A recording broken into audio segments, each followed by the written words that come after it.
আসসালামু আলাইকুম। এই ভিডিওতে আমরা কথা বলবো করমুক্ত বেতন খাতের আয় নিয়ে। হ্যাঁ, কিছু কিছু ক্ষেত্র থেকে যদি আয় হয়, কিছু কিছু প্রতিষ্ঠান থেকে যদি আয় হয়, সেক্ষেত্রে এই টোটাল ইনকামটা কিন্তু করমুক্ত। তো আমরা অনেকেই ই রিটার্ন সিস্টেমে এই বিষয়টা কোথায় কোথায় এন্ট্রি দিতে হবে সেই বিষয়টা ভুল করি এবং না জানার কারণে প্রপারলি করতে পারি না। তো অনেকের ক্ষেত্রে দেখা যায় যে সে সিস্টেমে এন্ট্রি করছে ঠিকই, কিন্তু তার একটা ট্যাক্স চলে আসতেছে। হুম তো আমরা আগে দেখি যে কোন কোন খাতের আয়গুলো করমুক্ত। আপনি আয়কর আইন 2023-এর ষষ্ঠ তফসিলের পার্ট 1-এ গেলে দেখবেন এখানে বলা আছে নিম্নবর্ণিত মোট আয় পরিগণনা হইতে বাদ যাবে। এক নাম্বার হচ্ছে সংসদ কর্তৃক প্রণীত কোনো আইন বা সরকার কর্তৃক স্বাক্ষরিত কোনো চুক্তির অধীন আয়কর অব্যাহতিপ্রাপ্ত কোনো সরকারি সংস্থা বা কোনো আন্তর্জাতিক সংস্থা বা ইহার কোনো কর্মচারীর আয়।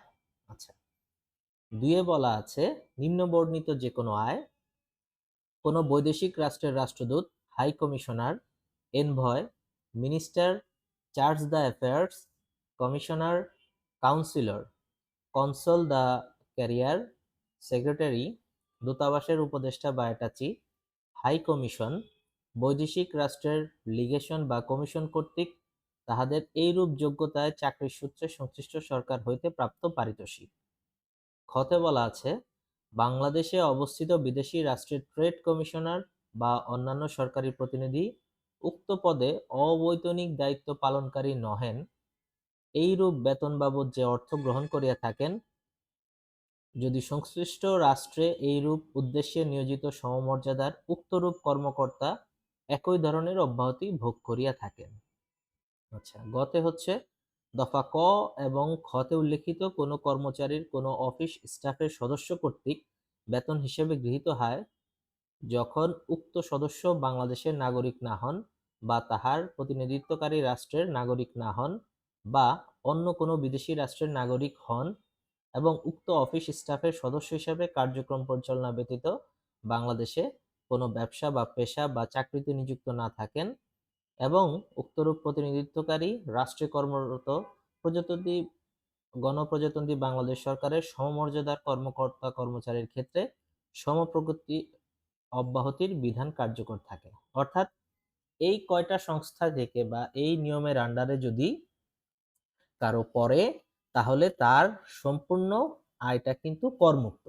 হুম এই করমুক্ত আয়টা আমরা আসলে সিস্টেমে কোথায় এন্ট্রি করে দেখাবো, ই রিটার্ন সিস্টেমে কিভাবে এন্ট্রি করে দেখাবো? যেহেতু ধরেন একজন করদাতা, ইনি কোনো বৈদেশিক রাষ্ট্রের রাষ্ট্রদূত অথবা হাই কমিশনে চাকরি করেন, তাহলে তার আয়টা অনেকেই যেটা মনে করছে যে এটা তো ইনকাম ফ্রম এমপ্লয়মেন্ট, তাহলে আমি ইনকাম ফ্রম এমপ্লয়মেন্ট সিলেক্ট করি। হ্যাঁ, অনেকে যে কাজটা করে ইনকাম ফ্রম এমপ্লয়মেন্ট সিলেক্ট করে এখানে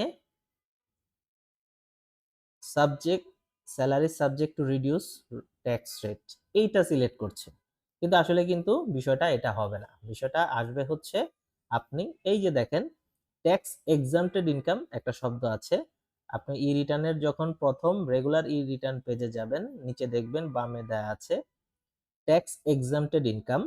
এখানে লেখা আছে any income which is fully এক্সাম্পটেড from tax, অর্থাৎ আপনার যে কোনো ধরনের আয় যেটা সম্পূর্ণ করমুক্ত। তাহলে হচ্ছে কি ইনকাম ফ্রম এমপ্লয়মেন্ট কিন্তু হচ্ছে না, হচ্ছে any income which is fully এক্সাম্পটেড from tax. এইখানে হুম এইখানে আপনাকে ইয়েস সিলেক্ট করতে হবে। সেভ এন্ড কন্টিনিউতে গেলে, যেহেতু এখানে আমরা অন্য কোনো আয়কে সিলেক্ট করছি না তাই নো দিলাম আপনাদের বোঝানোর স্বার্থে। তাহলে হচ্ছে সেভ এন্ড কন্টিনিউতে যাওয়ার পরে যখন এই চিত্রটা আসবে, এখানে দেখবেন ট্যাক্স এক্সাম্পটেড ইনকাম টাইপ লেখা আছে।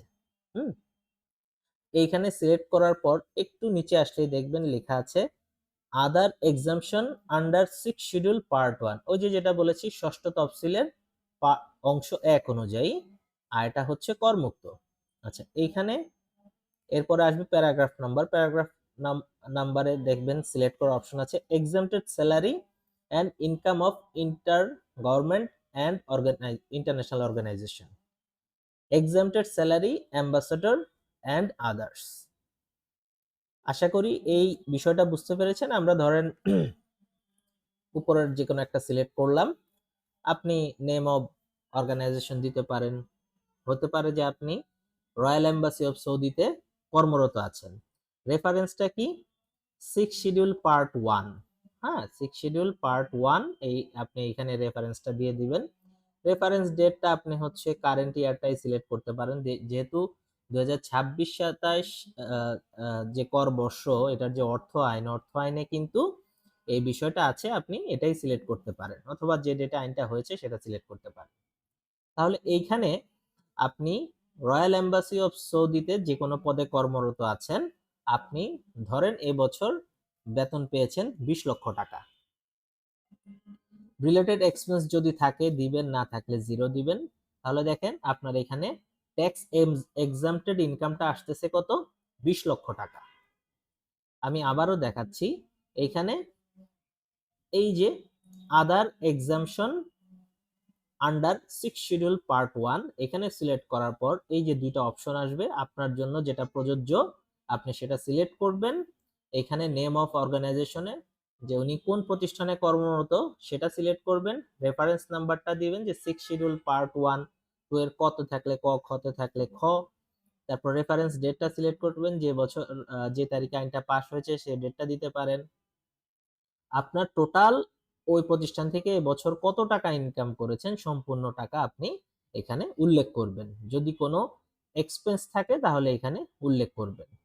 এরপরে সেভ এন্ড কন্টিনিউতে এখন আপনি সরাসরি ট্যাক্স পেমেন্টে যেয়ে দেখেন যে আপনার কোনো ট্যাক্স প্রযোজ্য হলো কিনা। দেখেন আপনার টোটাল ইনকামের নিচে ট্যাক্স এক্সাম্পটেড ইনকাম দেখাচ্ছে 20 লক্ষ টাকা, এবং দেখেন এই টাকার জন্য কোনো, এই আয়ের জন্য কোনো ট্যাক্স কিন্তু প্রযোজ্য হলো না। অর্থাৎ আমরা 6 শিডিউল পার্ট 1-এ যে কয়টা বিষয় বলা আছে, এই কয়টা বিষয়ের মধ্যে যদি কোনো করদাতা পড়ে থাকেন তাহলে ওনাকে এই আয়ের উপরে কোনো ট্যাক্স দিতে হবে না, কিন্তু যখন রিটার্নটি ফিল আপ করবে, রিটার্ন ফিল আপের সময় অবশ্যই এই প্রথম পেজে নিচে ট্যাক্স এক্সাম্পটেড ইনকাম লেখাটা সিলেক্ট করে পরবর্তী কার্যক্রমগুলো কন্টিনিউ করবে। আশা করি আপনারা এই বিষয়টি বুঝতে পেরেছেন যে কোন কোন প্রতিষ্ঠানে চাকরি করলে বা কর্ম করলে সেই প্রতিষ্ঠানের থেকে প্রাপ্ত আয়সমূহ সম্পূর্ণ করমুক্ত, এবং ই রিটার্ন সিস্টেমে আপনি এই আয়টা কোন কলামে যে এন্ট্রি করবেন। তো আশা করি বিষয়টি বুঝতে পেরেছেন। ভিডিওটি ভালো লাগলে আপনি শেয়ার করতে পারেন যাতে আরেকজনের উপকার হয়। ধন্যবাদ ভিডিওটি দেখানোর জন্য। আসসালামু আলাইকুম।